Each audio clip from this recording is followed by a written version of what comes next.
મિત્રો, આપણે ધોરણ 12 કોમર્સમાં વિષય અર્થશાસ્ત્રમાં પ્રકરણ 4 બેન્કિંગ અને નાણાકીય નીતિ આ પ્રકરણનો આપણે અભ્યાસ કરી રહ્યા છીએ.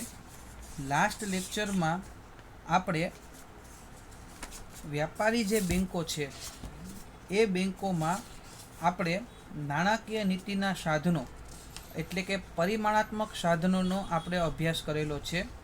લાસ્ટ લેક્ચરમાં આપણે નાણાકીય નીતિના મુખ્ય સાધનો તરીકે પરિમાણાત્મક સાધનોમાં 5 મુદ્દાઓનો અભ્યાસ કરેલો હતો. બરાબર. હવે પછી આપણે છઠ્ઠા મુદ્દામાં કાયદાકીય પ્રવાહિતતાનું પ્રમાણ એટલે કે SLR નો આપણે અભ્યાસ કરવાનો છે. બેન્કિંગ રેગ્યુલેશન એક્ટ મુજબ દરેક વેપારી બેંક CRR ઉપરાંત પોતાની થાપણોના 25% જેટલું મૂલ્યનું નકદ એટલે કે રોકડ, સોનું અને સરકારી જામીનગીરીઓ વગેરે સ્વરૂપે અલગ રીતે રાખવા જરૂરી છે. આ પ્રમાણને કાયદાકીય પ્રવાહિતતાનું પ્રમાણ લિક્વિડિટી રેશિયો SLR તરીકે ઓળખવામાં આવે છે.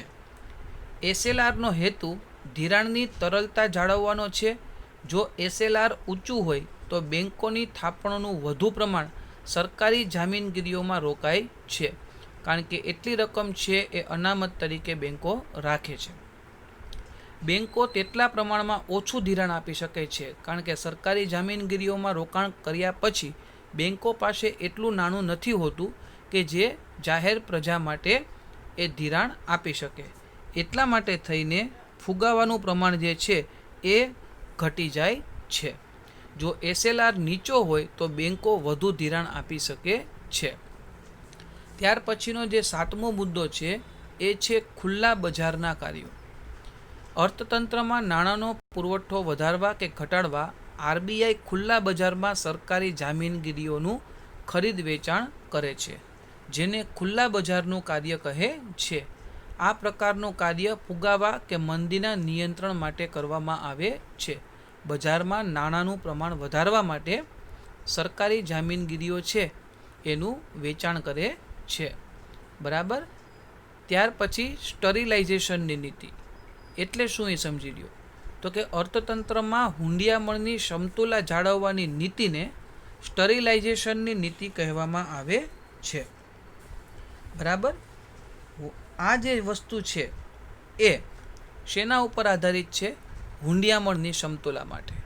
આ નીતિનો ઉપયોગ જ્યારે દેશમાં વધુ પ્રમાણમાં વિદેશી હુંડિયામણ આવે કે દેશની બહાર જાય ત્યારે તે પરિસ્થિતિને નિયંત્રણ કરવા માટે RBI હુંડિયામણની પુરાંત કે ખોટના પ્રમાણમાં સરકારી જામીનગીરીઓ ખુલ્લા બજારમાંથી ખરીદી કે વેચીને હુંડિયામણના ખાતામાં સમતુલા જાળવે છે, જેથી કરીને શું થાય કે નાણાંની વ્યવસ્થાની સમતુલા છે એ જળવાય.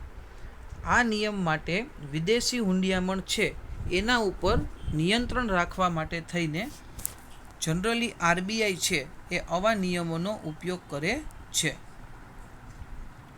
હવે આપણે વિચારીએ તો ત્યાર પછીનો જે આપણો ક્વેશ્ચન છે એ વેપારી બેંક અને મધ્યસ્થ બેંક વચ્ચેનો તફાવત છે. વેપારી બેંક અને મધ્યસ્થ બેંક વિશે આપણે અભ્યાસ કરી ગયા, એટલે આ તફાવત તમારા માટે બહુ અઘરો કહી શકાય નહીં. છતાં પણ આપણે એક વખત આ દરેક મુદ્દાઓનો અભ્યાસ કરી જાય. તો કે વેપારી બેંક એ લોકોની થાપણ સ્વીકારે છે અને લોકોને વ્યાજે નાણાં ધીરે છે. એ કામ કોનું છે? વેપારી બેંકનું, જે જાહેર જનતાને વ્યાજે પૈસા આપે છે. જ્યારે મધ્યસ્થ બેંક છે એ વેપારી ધોરણે લોકોની થાપણો સ્વીકારે કે ધીરનાર તરીકેનું કાર્ય કરતી નથી. બીજો મુદ્દો, વેપારી બેંકોની પ્રવૃત્તિનો મુખ્ય ઉદ્દેશ છે એ શું હોય છે? નફો કરવાનો હોય છે. મધ્યસ્થ બેંક નફો કરવાના આશયથી નહીં, પરંતુ દેશની આર્થિક સ્થિરતા જાળવવાનો. આપણે જે મધ્યસ્થ બેંકના કાર્યો જોયા એ મોટા ભાગનામાં તમે વિચારો તો એનો હેતુ નફો કરવાનો નહીં, પરંતુ દેશની બેન્કિંગ જે પરિસ્થિતિ છે એમાં સ્થિરતા જાળવવા માટે અને દેશના આર્થિક વિકાસમાં સહાયક તથા માર્ગદર્શન બનવાના આશયથી અનેકવિધ કાર્યો કરે છે. ત્રીજો મુદ્દો, વેપારી બેંકો એ લોકો માટેની બેંક છે, જ્યારે મધ્યસ્થ બેંક છે એ બેંકોની બેંક એટલે કે સરકારની બેંક છે. જ્યારે બેંકોને નાણાંની તંગી સર્જાય ત્યારે મધ્યસ્થ બેંક છે એ સંકટ સમયની સાંકળ તરીકે બેંકોને મદદ કરે છે. વેપારી બેંકો જે રાષ્ટ્રીયકૃત ન હોય તે ખાનગી માલિકીની હોય છે. આપણે વેપારી બેંકમાં આ તમામ મુદ્દાઓનો અભ્યાસ કરી લીધો. મધ્યસ્થ બેંક મોટે ભાગે કોની માલિકીની હોય છે? રાજ્ય સરકારની માલિકીની હોય છે. પાંચમો મુદ્દો, વેપારી બેંકોની વિદેશોમાં શાખાઓ હોય છે, જ્યારે મધ્યસ્થ બેંકની વિદેશોમાં શાખાઓ હોઈ શકે નહીં. છઠ્ઠો મુદ્દો, દેશમાં નાણાંના પુરવઠા પર વેપારી બેંકોનો અંકુશ ધરાવતી નથી. તે ચલણી નોટો છાપી શકતી નથી. જ્યારે મધ્યસ્થ બેંકનું કામ જ શું છે?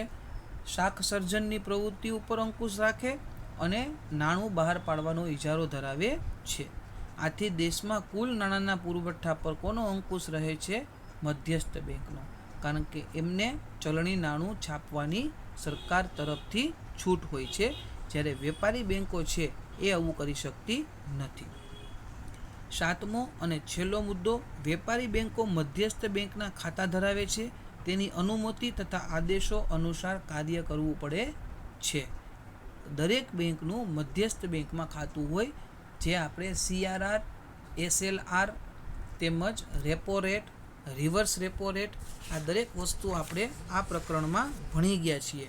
બરાબર, કે મધ્યસ્થ બેંક જે છે એમાં દરેક વેપારી બેંકોનું ખાતું હોય છે અને એ અલગ અલગ બેંકોને જરૂરિયાત પડે સહાય પણ કરતી હોય છે. એટલા માટે દરેક વેપારી બેંક છે એનું મધ્યસ્થ બેંકમાં એકાઉન્ટ હોય જ અને એ મધ્યસ્થ બેંકના નિયમો અનુસાર કાર્ય કરે છે. જ્યારે મધ્યસ્થ બેંક છે એ દેશની સર્વોચ્ચ બેંક છે. અન્ય કોઈ બેંકના આદેશ અનુસાર તેને કાર્ય કરવાનું રહેતું નથી.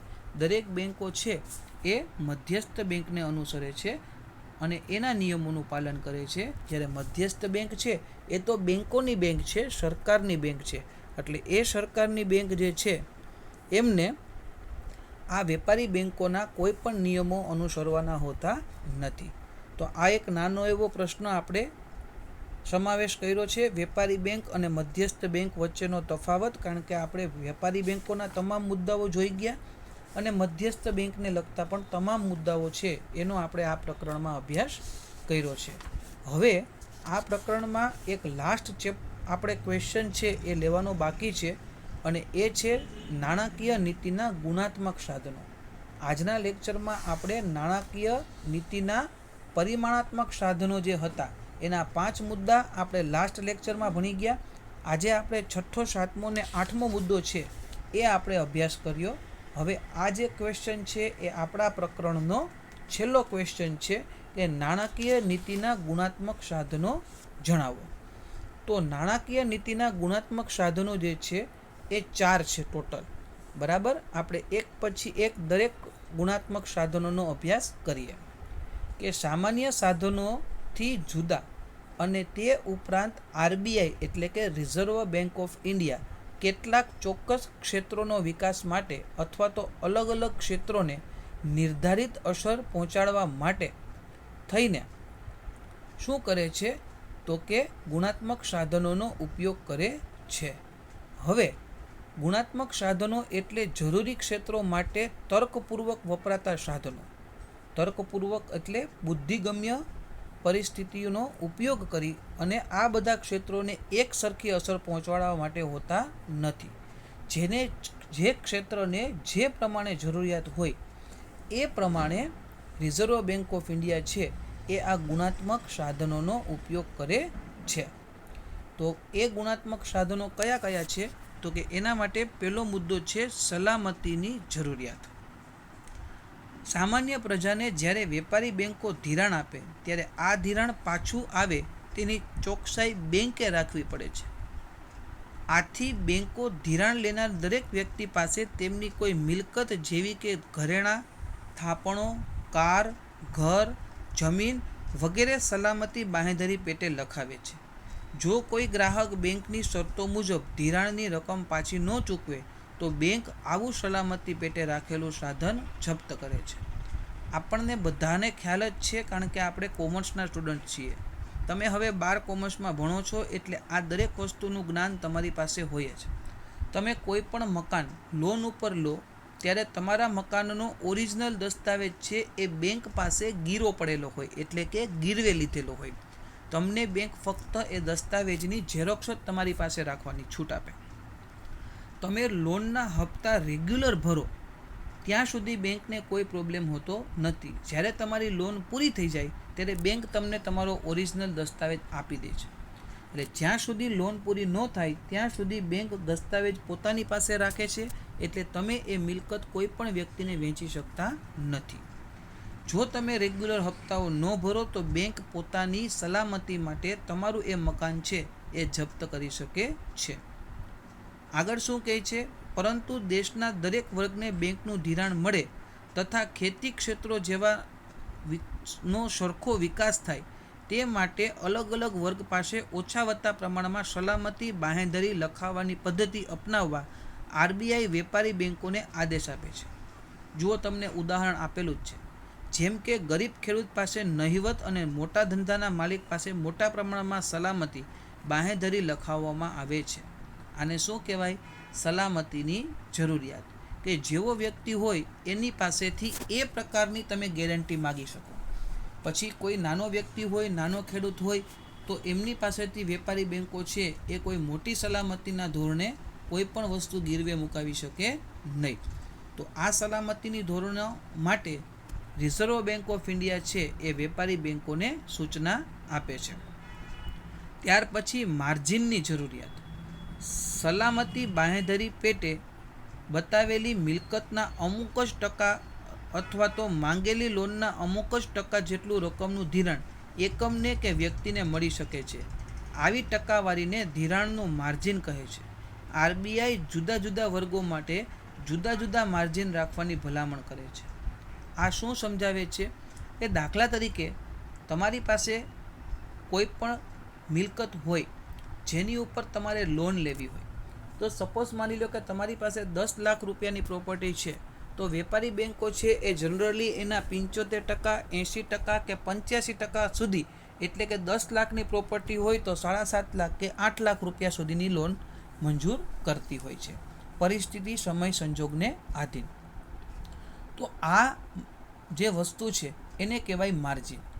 તો આ માર્જિન છે એ દરેક વ્યક્તિમાં અલગ અલગ રાખવું એવી આરબીઆઈની સૂચના છે કે તમે દરેક વ્યક્તિ પાસે ફિક્સ ટકાવારી મુજબ લોન આપી શકો નહીં. દરેક વર્ગના જે અલગ અલગ વ્યક્તિઓ છે એને અલગ અલગ માર્જિન એટલે કે અલગ અલગ ટકાવારીથી તમે લોન આપી શકો, જેથી કરીને નાણાંનો પુરવઠો છે એ બજારમાં જળવાયેલો રહે. ત્યાર પછી છે ધિરાણની ટોચ મર્યાદા. કોઈ પણ એક વ્યક્તિને કે એકમને માટે ધિરાણની ટોચ મર્યાદા આરબીઆઈ નક્કી કરે છે કે કોઈ પણ વ્યક્તિ કે એકમને તમે ધિરાણ આપો છો તો એ ધિરાણ કેટલા સમય માટે તમે આપશો અને કેવી રીતે આપશો, એ જે સમય મર્યાદા જે નક્કી કરવાની હોય છે એ સમય મર્યાદા કોણ નક્કી કરીને આપે છે? આરબીઆઈ નક્કી કરીને આપે છે. ગમે તે વ્યક્તિને કે એકમને ગમે એટલા સમય માટે કોઈ પણ વેપારી બેંક છે એ લોન આપી શકતી નથી. ત્યાર પછી ભેદભાવયુક્ત ભેદપારખું વ્યાજના દર. આ વસ્તુ ખૂબ જ મહત્ત્વની છે. અલગ અલગ પ્રકારના ધિરાણ માટે અલગ અલગ વ્યાજના દર રાખવાની પદ્ધતિ આરબીઆઈ સૂચવે છે. દાખલા તરીકે તમે 2 વ્હીલ ખરીદો અને એના ઉપર તમે લોન લો તો એનો વ્યાજનો દર અલગ હોય. તમે ગોલ્ડ લોન લો એટલે કે સોનું જે છે એના ઉપર તમે લોન મેળવો તો એનો વ્યાજનો દર અલગ અલગ હોય. તમે કોઈ મકાન ખરીદો છો તો એ મકાન ખરીદવા માટે થઈને તમે જે લોન લ્યો છો એનો વ્યાજનો દર અલગ છે. તો આપણી નજરની સામે જે ઉદાહરણો છે એ ત્રણેય ઉદાહરણોમાં તમે જુઓ તો વ્યાજનો દર છે એ વેપારી બેંકો અલગ અલગ લેતી હોય છે. બરાબર? તો આ જે અલગ અલગ પ્રકારના ધિરાણ માટે અલગ અલગ વ્યાજના દર રાખવાની પદ્ધતિ છે એ આરબીઆઈ સૂચવે છે, જેને ભેદપારખું ભેદભાવયુક્ત વ્યાજના દરની નીતિ કહે છે. જુઓ, તમારા પાઠ્યપુસ્તકમાં પણ ઉદાહરણ આપેલું છે. દાખલા તરીકે એક ગરીબ ખેડૂતને ખેતીની પ્રવૃત્તિ માટે ખૂબ નીચા દરે ધિરાણ આપવામાં આવે છે, તો પૈસાદાર વ્યક્તિઓને ઘર કે કાર ખરીદવા માટે ખૂબ ઊંચા દરે ધિરાણ મેળવે છે. એટલે કે ખેડૂત છે એ ખેતી ઉપર લોન લેશે તો એ એની આર્થિક પ્રવૃત્તિઓમાં રોકાણ કરશે તો એનાથી અર્થતંત્રને વેગ મળશે. તો એના માટે વ્યાજનો દર છે એ કેવો રાખવામાં આવે છે? નીચો. કોઈ વ્યક્તિ કાર ખરીદે છે તો એ તો પ્રતિષ્ઠા મૂલ્ય ધરાવતી વસ્તુ છે, અથવા તો એ એના શોખ માટે કાર ખરીદે છે. તો એવા માટે વ્યાજનો દર છે એ ઊંચો રાખવા માટે આરબીઆઈ સૂચવે છે. તો આને ભેદભાવયુક્ત કે ભેદ પારખું વ્યાજનો દર કહેવાય, કે આરબીઆઈ જેવી લોન હોય અને જેવી વ્યક્તિની જરૂરિયાત હોય એ મુજબ અલગ અલગ વ્યક્તિઓ પાસેથી અલગ અલગ વ્યાજનો દર ઉઘરાવવા માટે કહે છે. તો આ હતા ગુણાત્મક સાધનો, કે જે 4 મુદ્દાઓ નાણાકીય નીતિના ગુણાત્મક સાધનોમાં સમાવેશ થાય છે. બરાબર. તો બાળકો, આજના લેક્ચરમાં આપણે વેપારી બેંક અને મધ્યસ્થ બેંકનો તફાવત જોયો, અને જે છઠ્ઠા મુદ્દાથી આપણે બાકી હતો પરિમાણાત્મક સાધનો, એનો પણ આપણે અભ્યાસ કરી લીધો. ત્યાર પછી નાણાકીય નીતિના 4 ગુણાત્મક સાધનો છે એનો આપણે અભ્યાસ કર્યો. અહીં તમારું પ્રકરણ છે એ કમ્પ્લીટ થાય છે. તમારું ચોથું પ્રકરણ છે એ અહીંયા પૂરું થાય છે. બરાબર. હવે પછીના નેક્સ્ટ લેક્ચરમાં આપણે નવા પ્રકરણની શરૂઆત કરશું અને એનો અભ્યાસ કરીશું. ત્યાં સુધી આવજો.